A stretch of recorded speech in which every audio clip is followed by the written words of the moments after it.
Hello दोस्तों, welcome back. तो आज हम द हेवनली आइडल का एपिसोड 6 देखने वाले हैं। बाकी एपिसोड्स के लिंक आपको डिस्क्रिप्शन में मिल जाएगी, तो वीडियो को लाइक और चैनल को सब्सक्राइब ज़रूर करिएगा। एपिसोड के स्टार्टिंग में हम देखते हैं योनवू के हाथ कफ्ड थे और वो इंटेरोगेशन रूम में बैठा था। आखिर हुआ क्या था? लास्ट एपिसोड में हमने देखा था योनवू को स्टेज में जाने से पहले कोई उस पर कपड़ा डाल देता है और उसे किडनैप कर लेता है।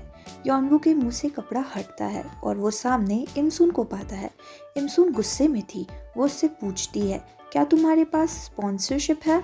उतने में वहाँ किमदल आती है और इमसुन पूछती है, क्या योनवू के पास स्पॉन्सर है? इस बारे में किमदल को भी कोई इन्फॉर्मेशन नहीं थी। फिर इमसुन माजिनवा की फ़ोटो दिखाती है और पूछती है, क्या तुम इसे जानते हो? तुम इससे मिले थे? योनवू उससे मिला था, पर उसे स्पॉन्सरशिप के बारे में कुछ नहीं मालूम था। इमसुन उससे फिर से पूछती है, लेडी तुम्हें स्पॉन्सर की थी क्या? योनवू कहता है, मुझे स्पॉन्सरशिप के बारे में नहीं पता, पर उसने मुझे एक छोटा सा कार्ड दिया था।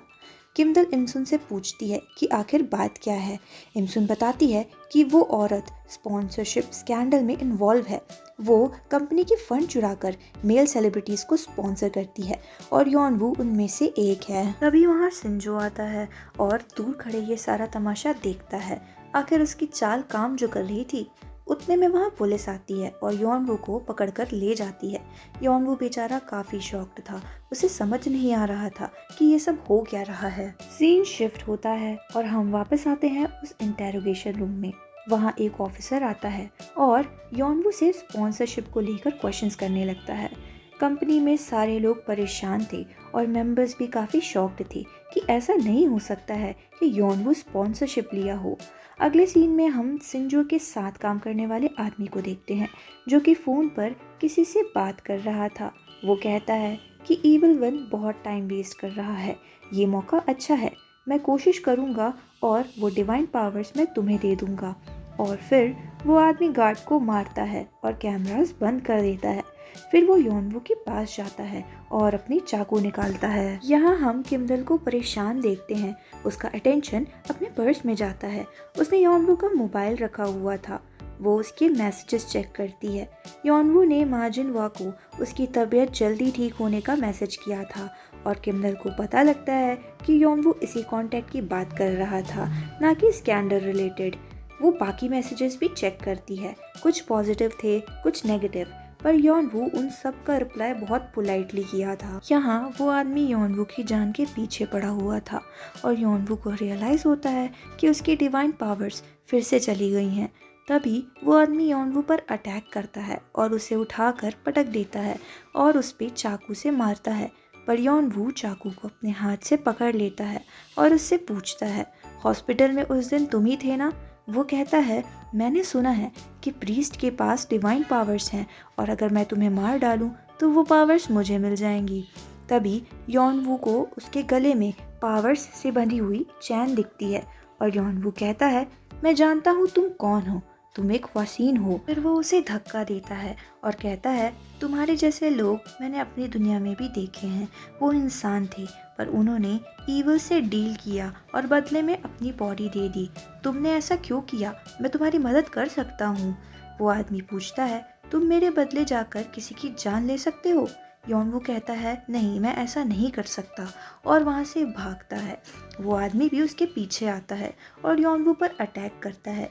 योनवू को शोल्डर में चाकू लग जाती है और वो दोबारा उस पर अटैक करने वाला होता है, पर तभी उसे लोगों की आवाज़ सुनाई पड़ती है, जिससे वो वहाँ से भाग जाता है और योनवू बेहोश हो जाता है।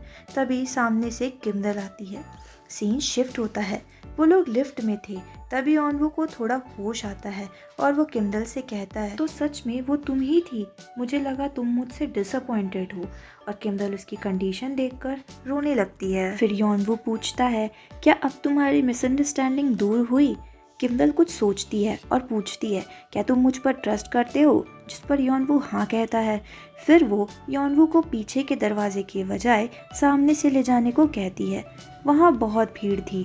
मीडिया के लोग योनवू को घेर लेते हैं और किमदल उनके सामने बताती है कि योनवू को चोट लगी है, किसी ने उस पर अटैक किया और एक्ट करती है। योनवू ने कोई स्पॉन्सरशिप नहीं ली थी, पर अटैकर को लगा वो ऐसा करके जस्टिस करेगा और उसने अटैक कर दिया और जाते जाते जानबूझकर यॉनवू की कॉल और टेक्सटिंग हिस्ट्री के पेपर्स गिरा देती है, जो कि मीडिया के लोग उठा लेते हैं, जो कि यॉनवू के इनोसेंस का बड़ा प्रूफ था। ये सब सिंजो दूर खड़ा देख रहा था और अगले ही सेकंड न्यूज़ फैल जाती है कि यॉनवू पर अटैक हुआ। ये सब मेंबर्स बैठे देख रहे थे। अब यॉनवू इनोसेंट प्रूव हो चुका था। यहाँ इमसुन थोड़ी राहत की सांस लेती है। तभी उसे स्योनसिल का मैसेज आता है, मैंने न्यूज़ देखा, अब यॉनवू कैसा है। उसका मैसेज करना यॉनवू को बिल्कुल अच्छा नहीं लगता और वो चिढ़ जाती है। वो उसे कॉल करती है और चिल्लाते हुए कहती है, तुम्हें यॉनवू की इतनी ही फिक्र है तो तुम उससे कॉल करके खुद क्यों नहीं पूछ लेते। स्योनसिल का मैनेजर उससे बोलता है कि तुम्हें अपनी एक्स को कांटेक्ट करने की क्या ज़रूरत है। अगले सीन में हम उस अटैकर को देखते हैं जो कि अपने फेल्ड मिशन को लेकर बहुत गुस्सा हो रहा था। तभी वहाँ सिंजो आता है और उसे मार गिराता है और बोलता है कि मैंने कहा था रैम्ब्रेरी को मारना इतना आसान नहीं है, और उसे मारने का ऑर्डर तुम्हें किसने दिया था। वो आदमी बोलता है कि मैं उसे मारता तो उसकी डिवाइन पावर्स मुझे मिलती, इसका लेना देना मेरे मास्टर से नहीं है। सिंजो कहता है, जाओ अपने मास्टर को बताना कि मेरे काम के बीच अपनी टांग ना अड़ाए। यहाँ हॉस्पिटल में हम देखते हैं कि यॉनवू डॉक्टर की नहीं सुन रहा था। किमदल उसे डिस्ट्रैक्ट करती है ताकि डॉक्टर उसका ट्रीटमेंट कर सके। तभी यॉनवू देखता है कि किमदल स्ट्रेस्ड है और उसके हाथ भी कांप रहे हैं। अगले सीन में हम एक लेडी को देखते हैं जो कि एक मूर्ति की पूजा कर रही थी और बहुत से लोगों को ब्लेसिंग्स भी दे रही थी। फिर वो बताती है कि हमारे भगवान ने हमें जवाब दिया है, वो इस दुनिया में आएंगी और इस दुनिया में अच्छाई फैलाएंगी। फिर हम उस लेडी को अटैकर के पास देखते हैं जो कि बंधा हुआ था।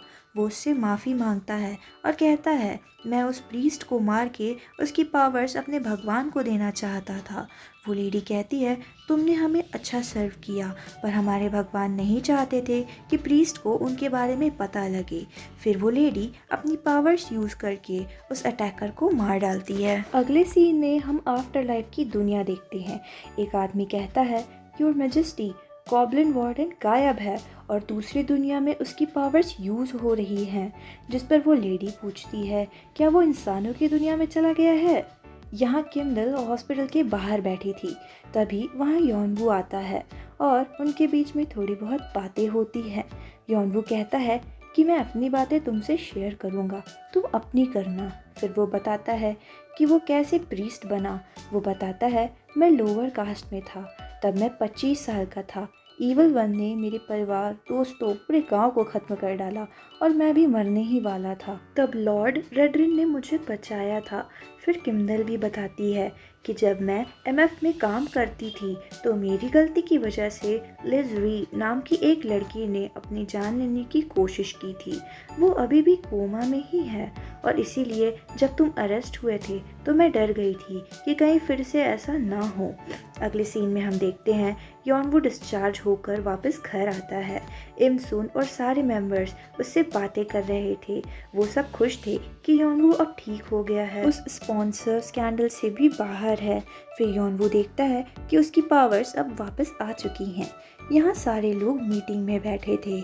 इमसुन गैमजी से पूछती है कि वो बीच बीच में गायब क्यों हो जाता है, जिस पर गैमजी कहता है कि मेरे पास ज़रूरी काम होते हैं इसलिए मुझे जाना पड़ता है। फिर इमसुन अनाउंस करती है कि नेक्स्ट मंथ वाइल्ड एनिमल का न्यू सॉन्ग रिलीज़ होगा और वो उन्हें डेमो म्यूज़िक सुनाती है जो कि किमदल को बिल्कुल पसंद नहीं आता। फिर किमदल कहती है कि मैं क्रिएटिव प्रोसेस में पार्टिसिपेट करूंगी।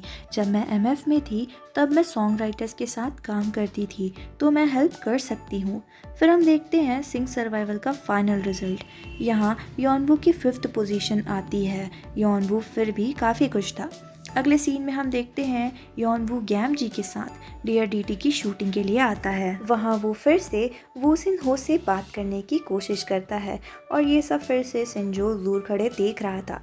फिर वूसिन हो को अकेले में सिंजो मिलता है और उससे कहता है, तुम होंगवू डे में हो ना, अपने मास्टर को खबर दे देना कि मैं आ चुका हूँ। यहाँ सॉन्ग के बारे में मीटिंग हो रही थी जिस पर किमदल बहुत अच्छे से काम कर रही थी। जो उसे सही नहीं लगता वो साफ कह देती थी और बेस्ट प्लानिंग बताती थी। तभी उसे गैमजी का कॉल आता है।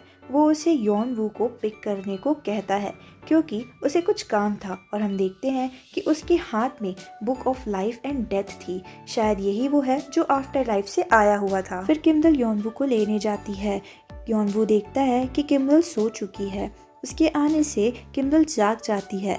वो लोग थोड़ी देर बात करते हैं। यॉनवू कहता है कि तुम कुछ देर सो जाओ और उसके सोने के बाद यॉनवू चुपके से वहाँ से चला जाता है और उस हॉस्पिटल में आता है जहाँ लिजरी एडमिट थी। वो किमदल की हेल्प करना चाहता था, इसलिए वो अपनी पावर से लिजरी को कोमा से बाहर ले आता है। यहाँ किमदल को हॉस्पिटल से कॉल आता है। वो वहाँ जाती है और यॉनवू को देखती है। यॉनवू उसे लिजरी को दिखाता है। लिजरी काफ़ी परेशान थी। उसको देखकर किमदल को एंजाइटी अटैक आता है और वो बाहर की तरफ भागती है और उसके पीछे यॉनवू भी भागता है। किमदल को उन दिनों के फ्लैशबैक्स आ रहे थे जब लिजरी ने सुसाइड अटेम्प्ट किया था।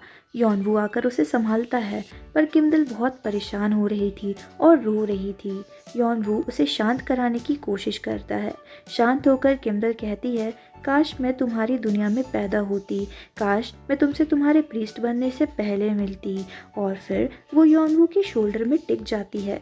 यॉनवू भी थोड़ा अलग फील करता है। और इसी के साथ एपिसोड होता है ख़त्म। हम मिलेंगे अगले एपिसोड में। वीडियो को लाइक और चैनल को सब्सक्राइब ज़रूर करिएगा।